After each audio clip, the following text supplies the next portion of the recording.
नमस्कार दोस्तों, आपका फेरी टेल्स में बहुत बहुत स्वागत है। आइए सुनते हैं मुंशी प्रेमचंद्र की कहानी नैराश्य लीला। एक बार की बात है, अयोध्या में एक सम्मानित पंडित रहते थे जिनका नाम हृदयनाथ था। भले ही उनके पास बहुत धन दौलत न था, लेकिन वे थोड़े में ही संतोष रखते थे। हालांकि उनके पास जो कुछ मकान थे, उनसे आने वाले किराए से उनका जीवन गुजर बसर हो जाता था। किराया बढ़ाने के साथ ही उन्होंने एक सवारी खरीद ली थी। जिंदगी का तजुर्बा होने के बाद भी किस प्रकार से जीवन यापन करना है, इसका बहुत कम ज्ञान था उन्हें। जैसे वे थे वैसी ही उनकी पत्नी जागेश्वरी थी, उन्हीं की तरह समाज की रीति रिवाजों से डरकर रहने वाली। दोनों के विचार कभी अलग नहीं हुए। पत्नी के लिए पति की आज्ञा ही सर्वोपरि थी। जागेश्वरी भगवान शिव की उपासना करने वाली थी और हृदयनाथ जी वैष्णव थे, लेकिन दान व्रत आदि में दोनों की समान श्रद्धा थी, यानी धर्मनिष्ठ थे। उनकी एक पुत्री थी कैलाश कुमारी, जिसकी शादी उन्होंने 13 साल में ही कर दी थी। अब उन्हें उससे एक पुत्र की लालसा थी, जिसके नाम वे सब कुछ करके धर्म ध्यान में लग जाना चाहते थे। शायद भाग्य को यह मंजूर न था। कैलाश कुमारी की शादी के बाद ही उसके पति की मौत हो गई और वह विधवा हो गई। पूरे घर में शोक का माहौल था, लेकिन कैलाश कुमारी, जिसे विवाह का मतलब ही नहीं पता था, वह अपने माता पिता को रोता हुआ देखते तो खुद भी रोने लगती थी। उसे नहीं पता था कि वे क्यों रो रहे थे। वह तो सिर्फ अपने माता पिता को रोते देखती तो उनका अपने प्रति प्रेम देखकर रोने लगती। उस बेचारी को तो पति का मतलब भी नहीं मालूम था।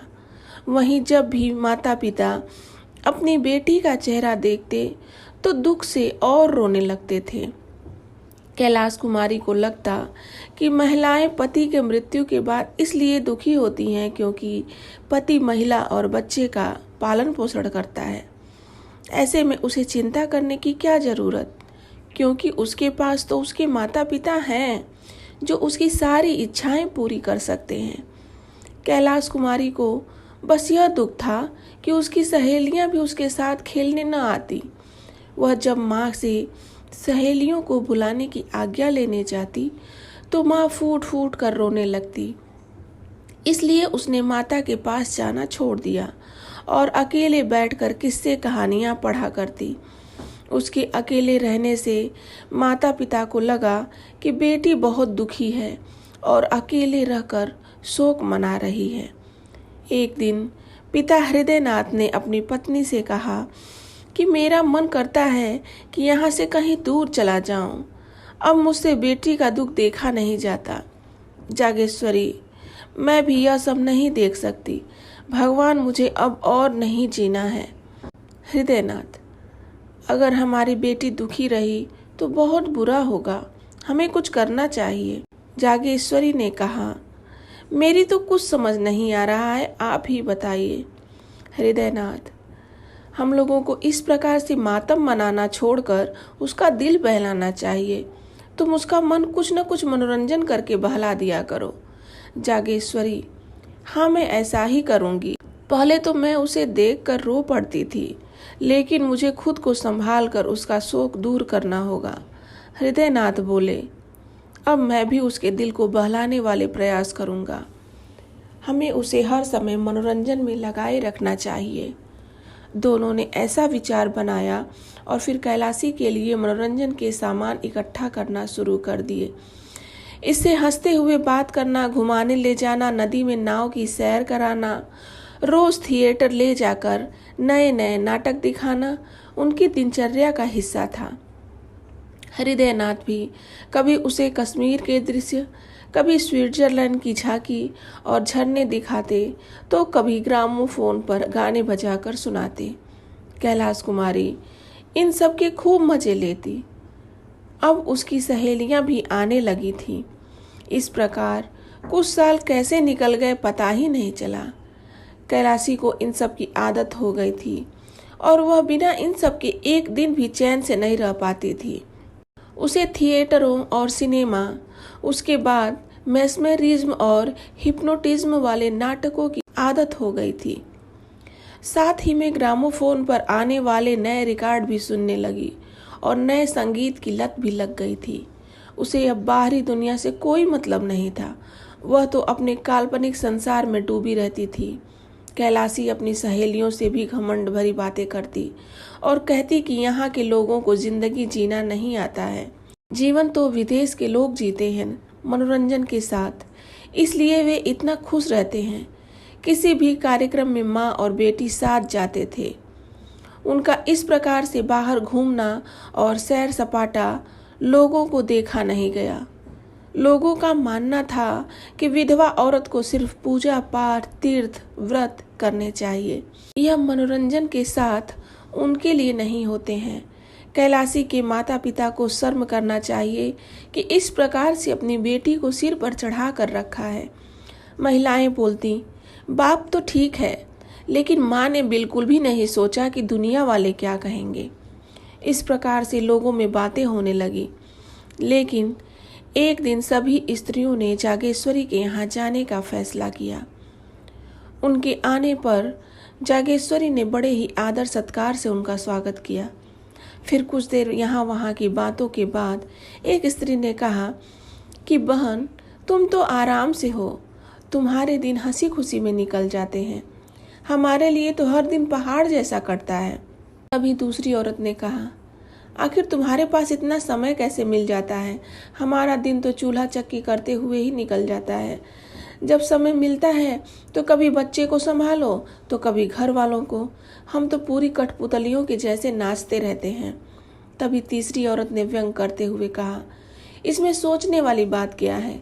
यह सब करने के लिए जागेश्वरी जैसा कलेजा चाहिए। तुम लोग तो रोज सिंहासन पर बैठने के बाद भी रोती रहोगी। इस बात पर एक वृद्ध महिला बोल उठी, ऐसा दिल किस काम का, जो दुनिया कितना भी मजाक उड़ाए फिर भी किसी को कोई फर्क नहीं पड़े। वह दिल किसी पत्थर से कम नहीं।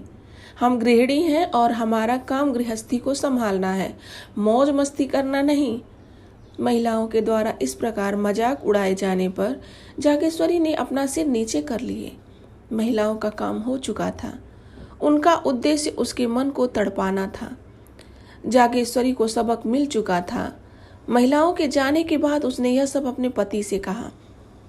वह मायूस होकर बोलने लगे कि अब क्या करें। जागेश्वरी, आप ही कुछ विचार करो।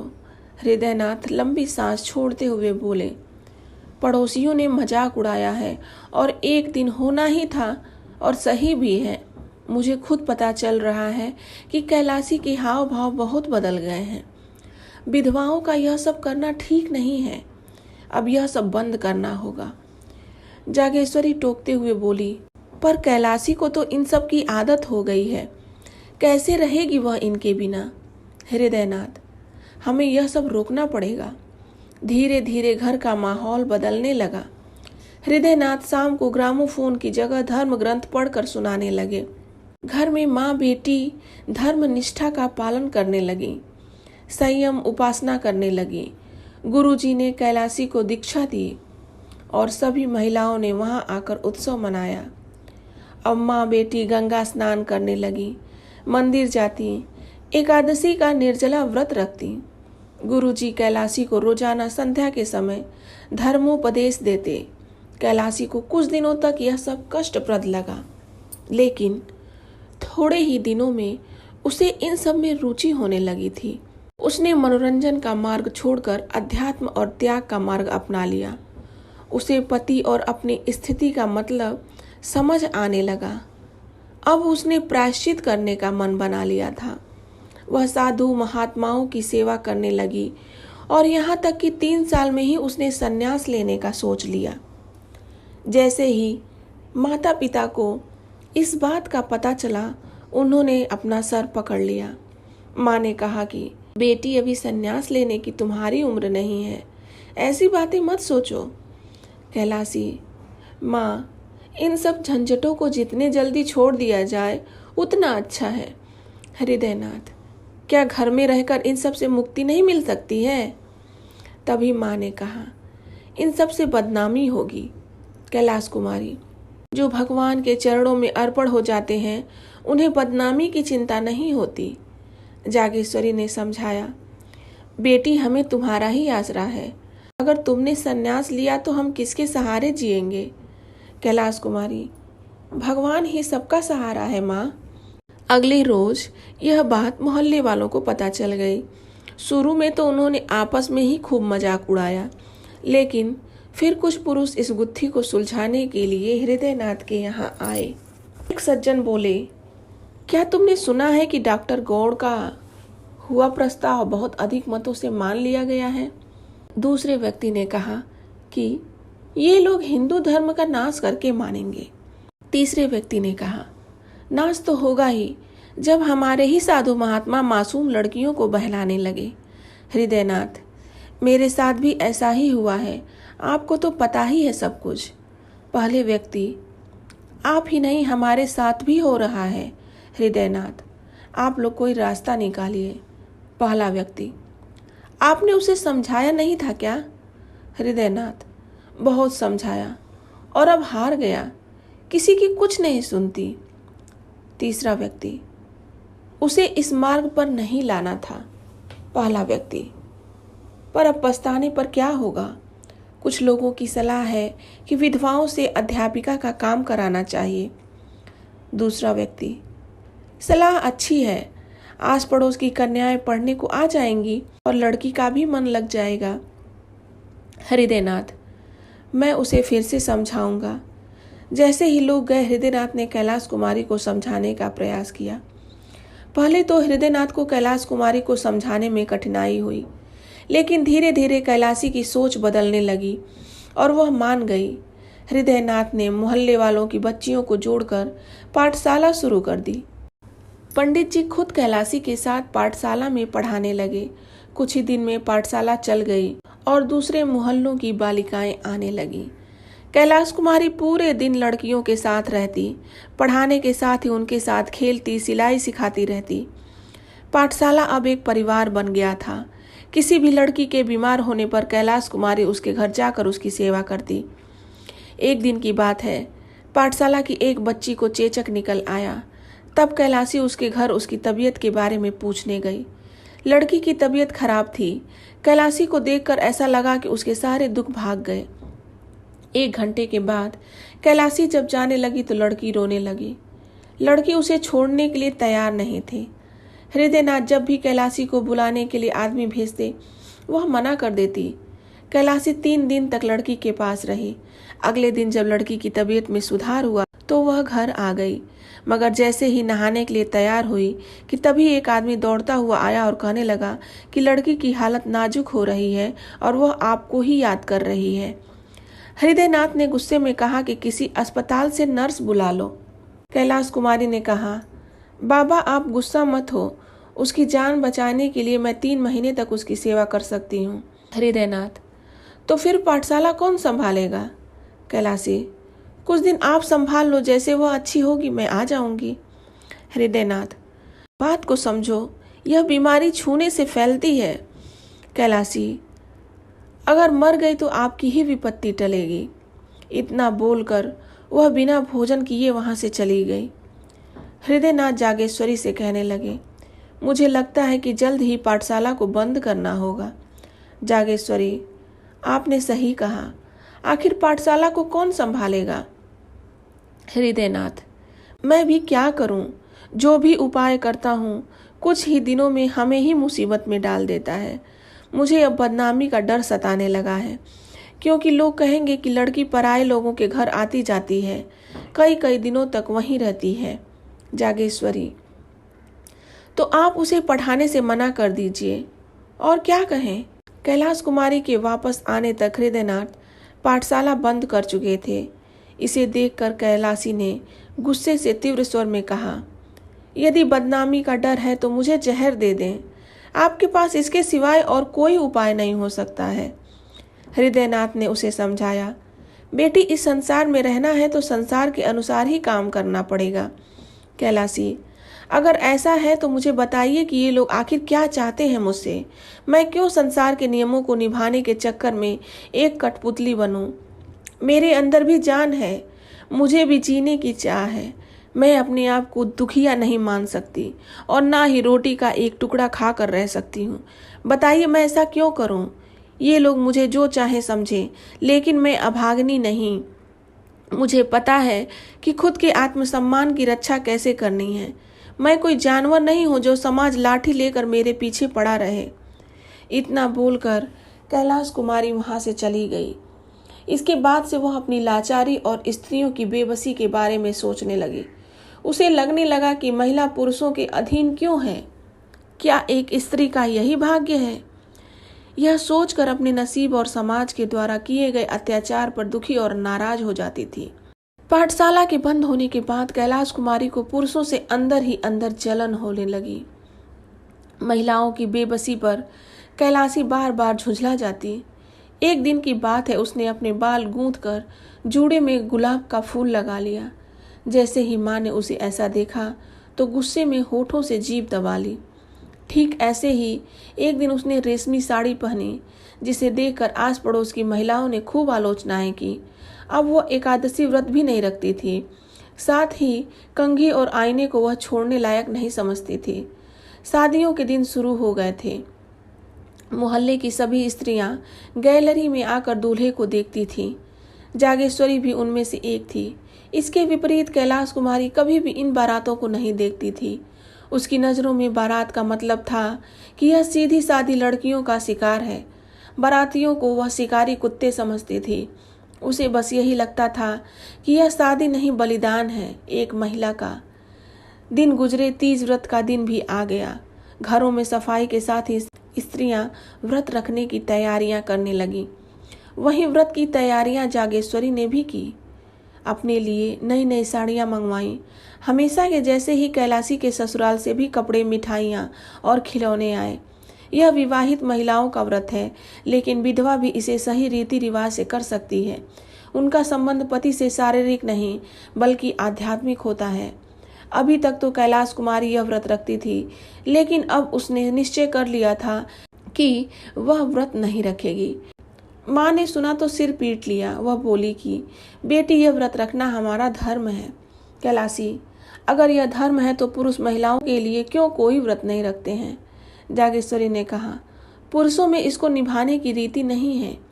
कैलाशी बोली, वो इसलिए कि जितनी महिलाओं को मर्दों की जान प्यारी है, उतनी मर्दों को महिलाओं की प्यारी नहीं। जागेश्वरी, तू ही बोल कि महिलाएं मर्दों की बराबरी करे भी तो कैसे? उसका धर्म है अपने पति की सेवा। कैलाश कुमारी, यह मेरा धर्म नहीं है।